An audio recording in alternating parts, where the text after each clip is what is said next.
Chegamos! Mais um Mais Vôlei, por favor, no ar.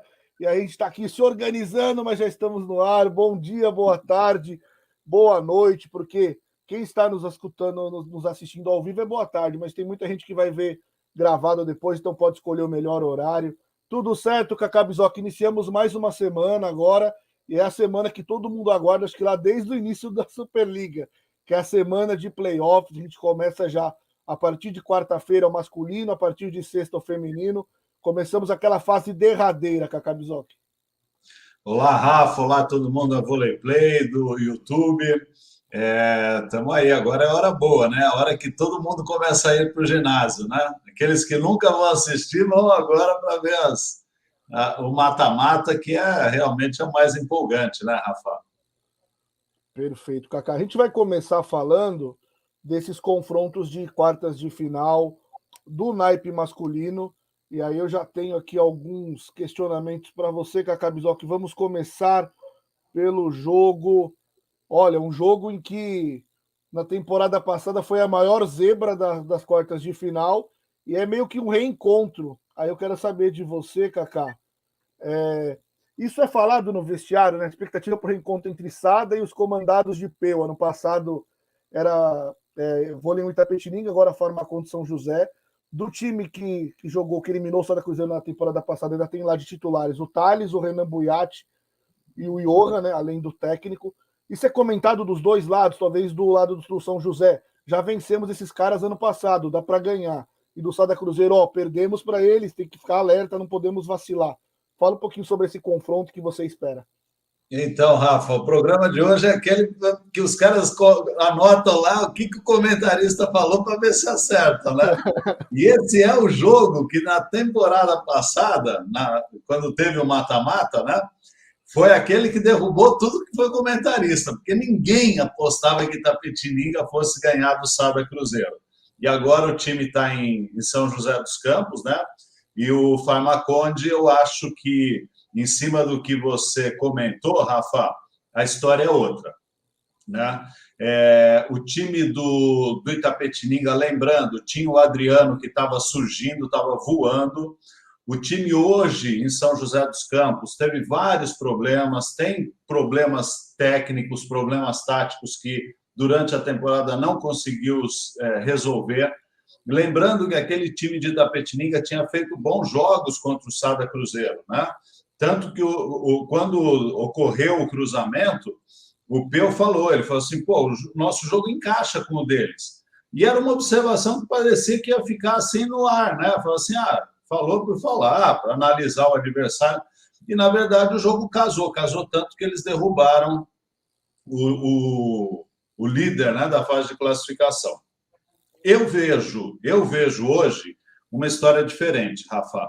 Eu vejo o Sada Cruzeiro vacinadíssimo contra esse resultado adverso aí contra Itapetininga e que vai entrar sim, porque é um time que mantém a base, que tem uma história, vai entrar sim com sangue nos olhos. Obrigado, Thiago. Bem na hora, hein, Cacá? Parece que combinou. E não vai deixar passar. O time do Cruzeiro hoje é o melhor time do Brasil, né? A gente tinha no começo da temporada o Minas despontando acima dos demais, mas o Cruzeiro nesse ano não perdeu, né? Não perdeu. E está em evolução. Então chega para um playoff, além de bem tecnicamente, taticamente, tem um banco que resolve, né? Tem 3 ponteiros de qualidade, Lucas Ló, Rodriguinho, Lopes. A hora que tiver um ali não muito bem, o outro entra e resolve. Então, tem 3 centrais também que podem jogar tranquilamente, né? Além do Otávio, do Isaac e do Cledenilson. E o São José não mostrou, Rafa, exatamente o que o Cruzeiro tem de melhor: definição. O grande problema do time do Farmaconde São José durante essa temporada foi definição. É um time que não consegue atacar, não consegue rodar nas situações mais difíceis de recepção e tem uma dificuldade muito grande para pontuar no contra-ataque. Então, se eu pudesse apostar em alguém, né, no feminino também teria outro que eu jogaria, o que eu tenho, se pudesse apostar, é no Sada contra o São José. Com todo o respeito ao time de São José, mas essa história, eu acho que o Sada Cruzeiro não vai deixar se repetir, por mais que o Peu, como você falou no vestiário, fale assim, vamos lembrar que a gente já ganhou deles. Na cabeça dos jogadores também passa aquele negócio, cara, o raio não vai cair 2 vezes, né? Vai ser muito difícil cair 2 vezes. Pode ser que a gente quebre a cara, pode ser que daqui um tempo aí o pessoal, né, os Golden Setters, lembrem do que eu estou falando. Pode ser, mas vai ser igual ganhar na Mega Sena. Você conhece alguém que ganhou 2 vezes? Isso aí é bem complicado, Kaká. Sobre esse confronto, né, você já falou bastante sobre ele, mas tem uma diferença, né? Eram dos 7 titulares só 3, né? Acaba tendo uma interferência grande nisso. E você citou o Adriano, né, que foi decisivo, e o Giga também era um cara mais consistente. Acho que o maior calcanhar de Aquiles desse Farmaconde São José é que ele não achou ponteiros sólidos nessa temporada, né? Nem o Mão, nem o Thierry. Quem estava jogando bem, que era o William Eduardo, foi para a Turquia, né? Tá jogando na Turquia agora. Então acho que talvez esse seja o maior problema. Ô, Rafa, 3 confrontos entre essas 3 equipes, essas 2 equipes. 2 na Superliga, 1 na Copa do Brasil. Os 3 foram 3-0 sem chance. Sim. Então, dessa vez não encaixa, né, Kaká? Se encaixou no passado. E só uma observação, né? O Farmaconde São José jogou a Superliga inteira num ginásio mais acanhadinho contra o SESI. No sábado estreou, né, o ginásio lá municipal de São José dos Campos. Ginásio muito interessante, muito bonito, achei bem legal lá. Então, que ele acho que deve fazer as quartas de final lá também. Mas é um bom investimento lá na cidade, né, para o voleibol. Antes da gente mudar de jogo, deixa eu dar um bom dia para os Golden Setters que já estão conosco. O Matt Saturno, que mandou até que Sada não vai deitar 2 vezes não. Show Zebra, Marcivana, Luiz Felipe, Ricardo Levenstein, Thiago Felipe, curiosamente, Jô, Celso Takimoto, Matheus Zag, uma galera já está aqui conversando com a gente, Kevin, Maicon Mério, Leandro Moreira, o Fernandinho. Então, só para avisar vocês, a gente está começando pelo masculino, quartas de final, depois a gente fala do feminino, e na reta final do programa o Kaká vai analisar os grupos aí do Mundial de Seleções Feminino que foram sorteados na quinta-feira passada. Vamos pro... Rafa, o Ângelo pergunta aqui, quando começam as quartas de final? O masculino começa já dia 23, com 2 jogos e 2 jogos no dia 24. Boa, Kaká. Ângelo Máximo, quando começa as quartas de finais. Então, bom você ter citado ele também, porque é um Golden Setter que nos acompanha do Facebook, né? Geralmente a maior audiência é no YouTube, mas legal é que tem uma galera acompanhando a gente pelo Facebook também. Então tá respondido para você. Ângelo, vamos para o segundo jogo de debate aqui, que a gente vai de quartas de final, Kaká. Aí Deixa eu só agradecer ao João Pedro. João Pedro, é verdade. O jogo da Copa do Brasil foi WO por causa da Covid. Eu anotei aqui os 3 resultados e esqueci de comentar que foi WO. Obrigado. Aqui, ó, João Pedro, é verdade. Foi um 3-0 por WO, não foi um 3-0 jogado. Verdade. Tá registrado. E nesse Vedacity Guarulhos, se a PAN eleva, Kaká, quem leva vantagem? 4 contra 5, campanhas bem similares. Tem alguém à frente ou você prevê um equilíbrio grande entre os 2 times? Primeiro, não dá para negar o equilíbrio, né, Rafa? Eu acho que de todos os confrontos do masculino, eu acho que esse é o mais equilibrado. Apesar do retrospecto na Superliga ter sido favorável ao time de Guarulhos, né? Ganhou em São Paulo por 3-0, depois ganhou em Santa Catarina por 3-1, mas todos os sets foram na casa dos 20 pontos. Né? Nenhum foi um set vencido por nenhum dos 2 lados, com uma diferença muito grande. Tem uma situação aí que eu acho que Guarulhos acaba ficando um pouco com uma vantagem mínima, Rafa, mas não que isso vá servir para acreditar um favoritismo para o time paulista. O time de Guarulhos, ele estava bem, ele teve uma queda quando o Franco saiu de quadra, e começou a subir de novo nessa reta final. E está mostrando um padrão de jogo muito parecido com aquele bom momento na Superliga. Já o time de Blumenau, ele teve um momento muito bom e não conseguiu se sustentar nesses resultados muito bons, principalmente com os times que estavam acima dele ou os times que estavam brigando na mesma condição. Então, eu acho que a chegada no mata-mata para o time do Apan Eleva é um pouco preocupante.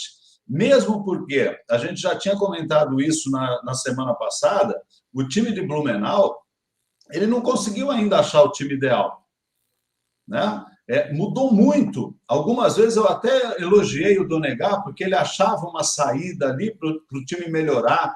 O time virou placares adversos com as mudanças que ele fez, mas os 2 últimos jogos ele não conseguiu manter uma base que resolvesse os problemas, né? E eu vi isso no último jogo de novo. Então, aponta uma fragilidade, aponta uma relativa queda de rendimento, né? Mas não o suficiente para eu falar assim, está fora da disputa. Mesmo porque os 2 times vão entrar em quadra sabendo que o adversário pode ser batido. É diferente do jogo que a gente já comentou, né? A hora que o Sada Cruzeiro abrir 6 pontos, ninguém pega mais. Não tem time de São José do Farmaconde que consiga, né? Agora, Guarulhos abre 6. Não é uma vantagem que Blumenau não possa tirar. Blumenau abre 6. Não é uma vantagem. Blumenau abriu 2-0. Guarulhos pode buscar, né? Perdeu um jogo, outro jogo está definido? Não está definido. Vai ser pauleira de novo e pode dar qualquer um dos 2. Então, eu vejo um equilíbrio muito grande e essa indefinição aí do time de Blumenau, ela está também num jogador que, para mim, é chave, que é o Bissé, né? O Lucas tem substituído o Bissé várias vezes, o Bissé cai de produção, ele não consegue ter aquela resiliência de errou 2 bolas, a terceira vai acertar. E do lado de lá tem o Franco, que está na melhor fase da carreira, né? Isso eu posso falar porque eu acompanhei o Franco 10 anos atrás em Campinas, quando ele era jovem e todo mundo apostava no Franco. O Franco hoje está melhor do que 10 anos atrás. O time de Guarulhos se acertou, tem ponteiros bons, os meios de rede melhoraram. O Yalisson, que foi elogiado aqui, eu acho que é uma das principais peças, sim, do time de Blumenau. Mas a gente teve nas 2 últimas partidas o Ricardo jogando no lugar do Rodrigo, que era o levantador titular, né? Será que o Rodrigo vai jogar? Se o Rodrigo jogar, o time joga numa outra velocidade, num outro padrão. Com o Ricardo, já não é, né, o mesmo jogo que a gente viu durante a fase de classificação. Então, eu coloco aí muitas dúvidas em relação a esse confronto. Como você me perguntou, tem um favoritismo? Não tem, mas eu acho que o Guarulhos está, nesse momento, um pouquinho acima. Perfeito, Cacá. Até o Luiz Felipe Tito mandou esse confronto, não vai ser surpresa, qualquer um dos 2 pode ganhar, né? Equilíbrio absoluto. Então, vou pedir para a galera aqui, a gente vai debater nos jogos, vocês estão já fazendo isso, mas quem quiser também entrar no embalo aí, mandem mensagens de acordo com o jogo que a gente está falando, que fica mais fácil eu colocar vocês na tela. Cacá, você já fez uma análise... Vai lá.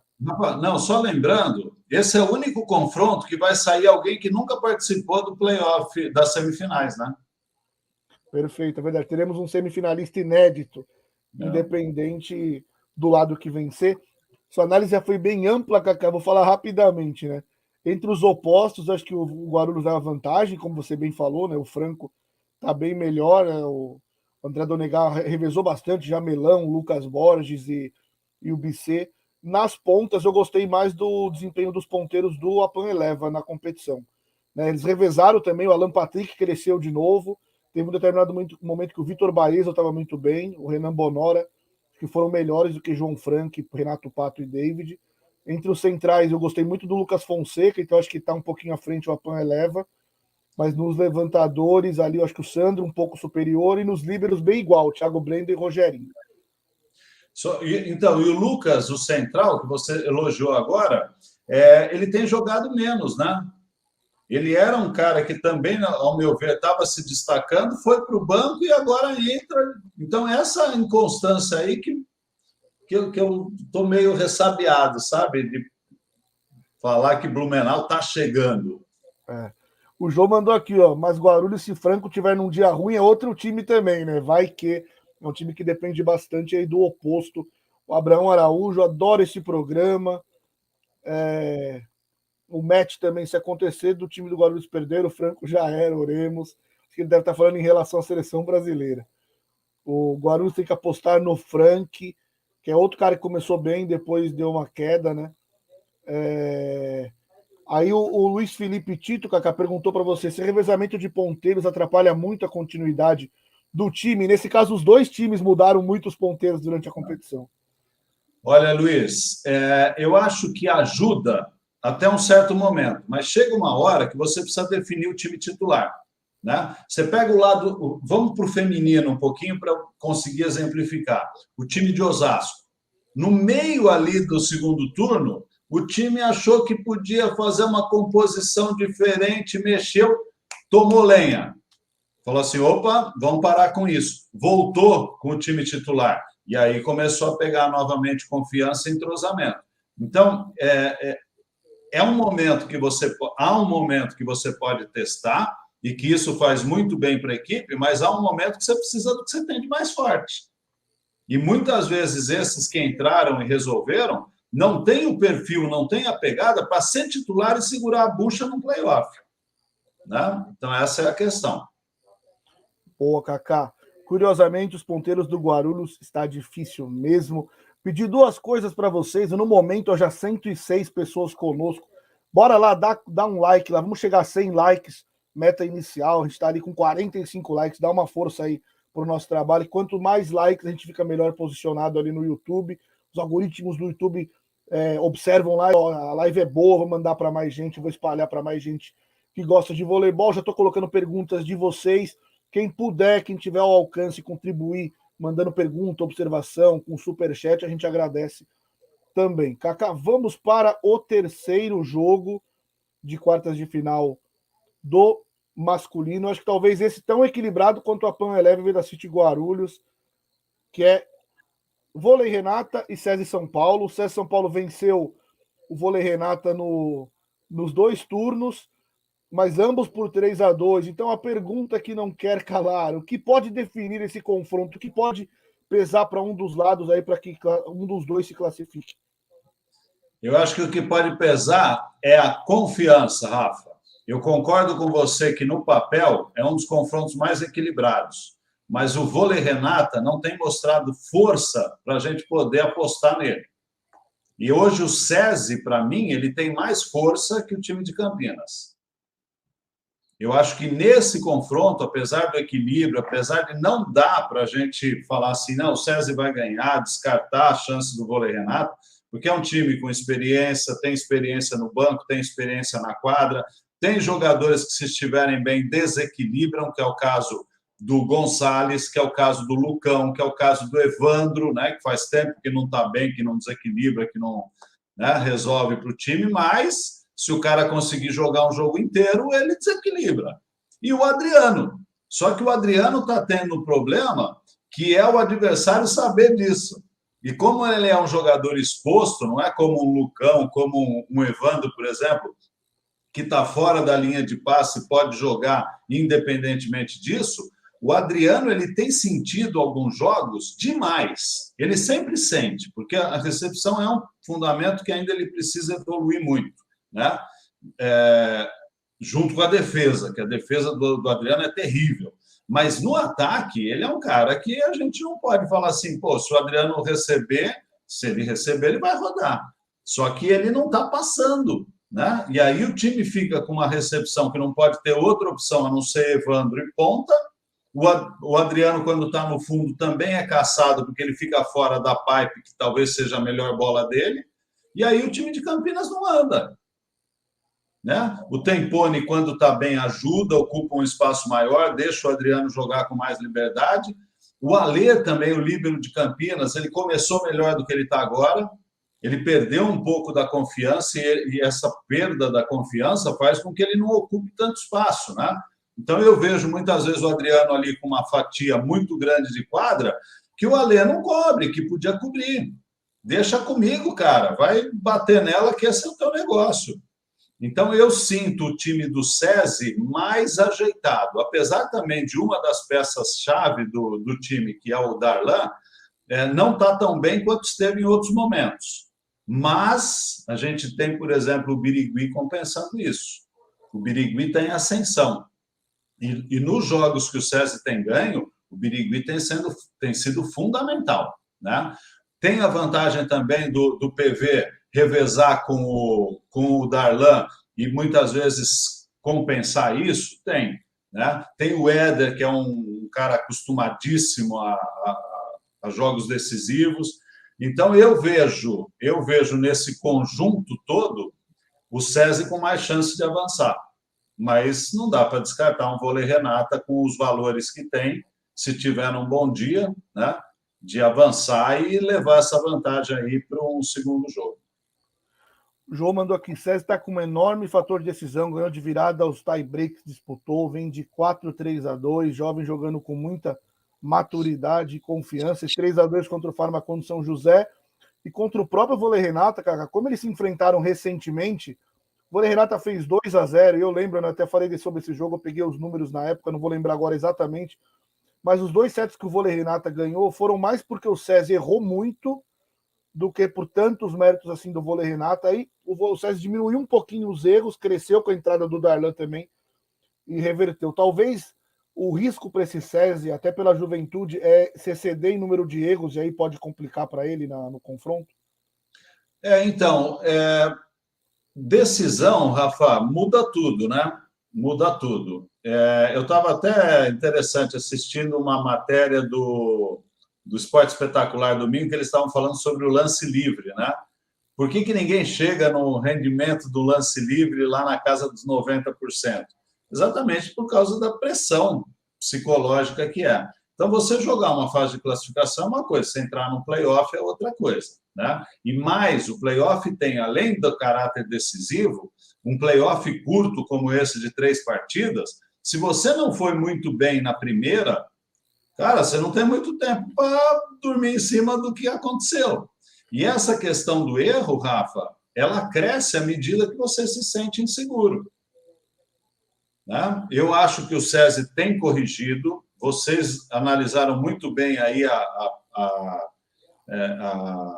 força do SESI no quinto set, né? Isso mostra que corrigiu muito dessa capacidade de não errar quando não pode, e eu acho que o SESI amadureceu nisso. Agora resta saber se vai ter a maturidade também para saber administrar um playoff de 3 jogos. Cacá, eu tenho três mensagens aqui sobre o vôlei Renata, duas delas perguntas, mas rapidamente, só para eu dar meu parecer sobre o SESI São Paulo, eu estou impressionado com o trabalho do Anderson Rodrigues. Lógico, talvez a gente tem que ter calma com os jovens, mas todos que entraram nessa Superliga, você pega os centrais, além do Éder, que é o experiente, jogaram. A Superliga começou com o Vinícius Piauí titular, depois o Léo entrou, nesse último jogo o Thierry também entrou bem. No jogo contra o vôlei Renata, o Birigui não estava bem, entrou o Lucas Bergman, que foi razoavelmente bem, depois entrou o Robert, que inclusive terminou o jogo, né? Todos jovens e, de certa forma, contribuindo com o time, isso faz o elenco até encorpar um pouco mais, né? Então, eu estou gostando muito do trabalho do Anderson nessa temporada. E sobre o vôlei Renata para você, Kaká, o Saturno, o Polomet Saturno, o Tempone está bem abaixo, e aí 2 perguntas aqui, 2 mensagens que eu vou juntar. Kaká, porque o vôlei Renata no papel é um super time, em quadra não demonstra ser esse time, e Jesse Silva, vôlei Renata foi a maior decepção. Aí eu vou colocar da primeira fase, porque se passar nas quartas pode mudar o cenário. Maior decepção da primeira fase da Superliga? Eu acho que o vôlei Renata tem um time muito bom no papel, mas ele esbarrou em algumas condições físicas desses jogadores que seriam os jogadores decisivos, né? Ele acreditou num time muito mais velho, né? Quando eu falo velho, não é no sentido pejorativo, é de mais idade mesmo, e não conseguiu administrar isso. né? Também não é uma crítica à comissão técnica, mas às vezes acontecem contusões que, para jogadores mais velhos, essa recuperação é mais lenta. Então, você recuperar, por exemplo, um oposto como o Evandro, é diferente de você recuperar um oposto como o Darlan. O Darlan está na casa dos 20 anos, o Evandro está chegando quase nos 40. O que o Darlan recupera em 3 dias, o Evandro precisa de uma semana. Né? Então, como o cobertor curto não tem um banco capaz de substituir esses jogadores mais velhos à altura, ficou difícil quando o Gonçalves ficou fora, quando o Evandro ficou fora, quando o Lucão ficou fora, quando o Tempone ficou fora.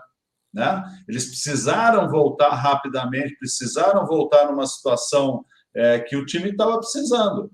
Então, no papel era uma coisa e na prática acabou sendo outra por essas dificuldades. Eu acho que isso tem que ser pesado, porque senão a gente joga toda a culpa na condição técnica, né, dos jogadores, e não foi isso que aconteceu. Existe uma dificuldade natural pelo avanço da idade e que as circunstâncias acabaram dificultando que eles estivessem 100% o tempo todo a serviço do time. Perfeito, Cacá Bizoc. Vamos então agora. Nossa, a gente tem tanto. Daria para falar mais coisas sobre esse jogo, mas precisamos mudar de partida, Cacá.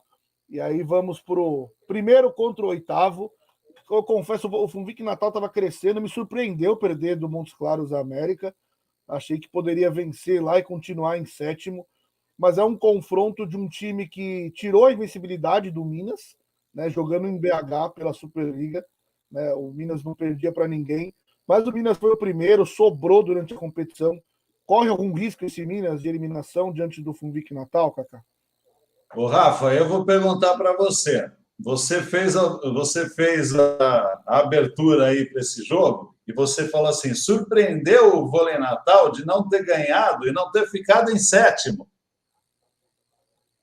Você, se estivesse lá, você gostaria de enfrentar o Sada Cruzeiro? Boa pergunta, mas aí você foge do Sada Cruzeiro e pega o Minas. Talvez pode ser que esse time tenha um encaixe melhor contra o Minas.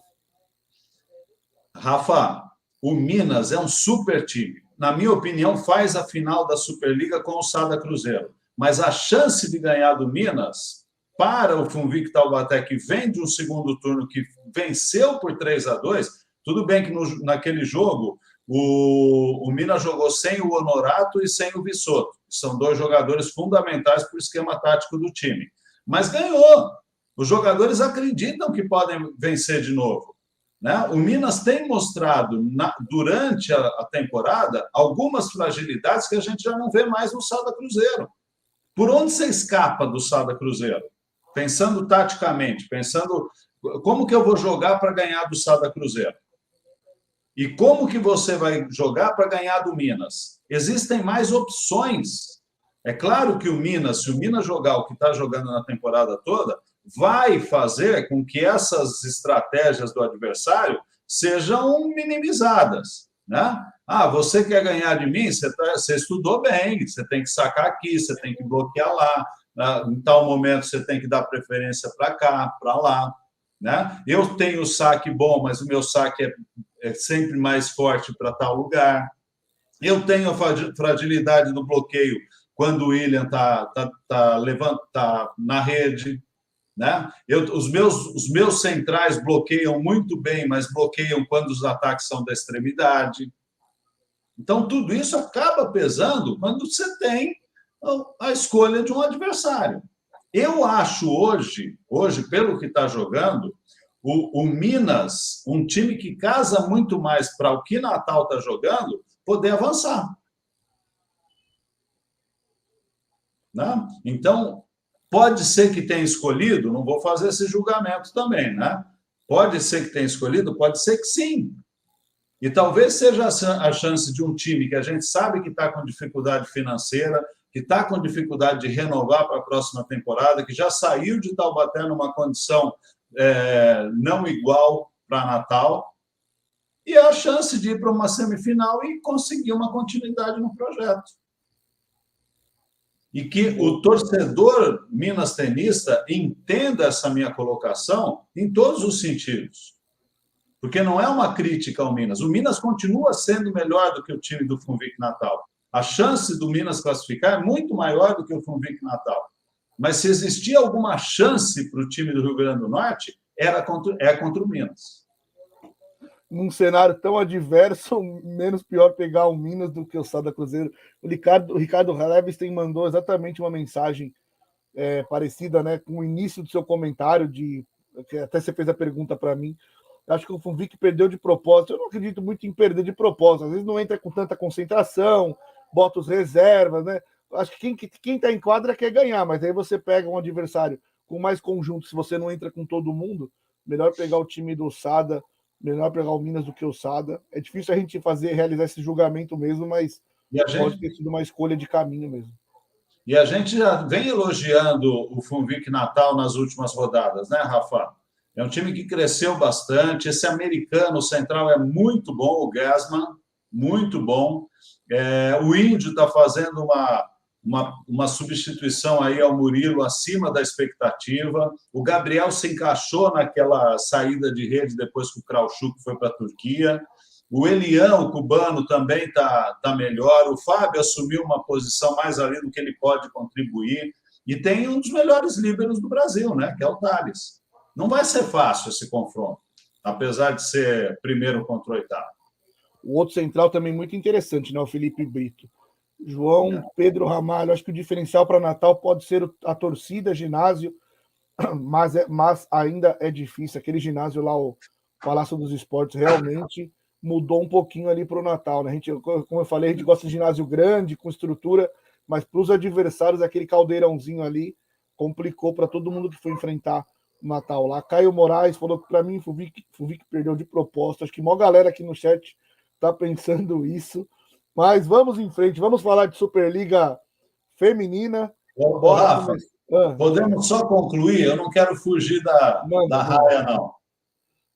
Para mim, com todas as considerações que eu já fiz, avançam Minas, Sada, SESI e Guarulhos.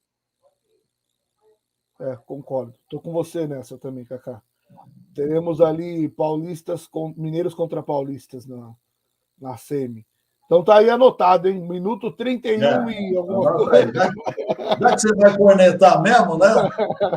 Corneta direito. Boa.